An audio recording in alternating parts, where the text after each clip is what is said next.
Täna on 24. oktoober 2050 ja on järjekordse küsitluse aeg. Täna küsime inimestelt, mida nad eile tegid. Tere! Mida te eile tegite?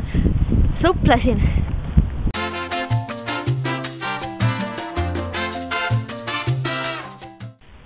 Tervist! Mida te eile tegite?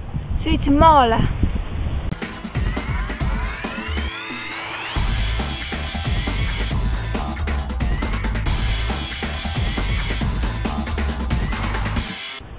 Mis te eile tegite ka? Sai väheke aiatööd tehtud.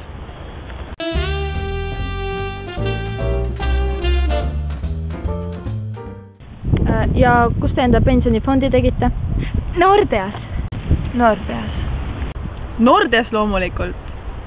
Viime nüüd need kaks asja kokku.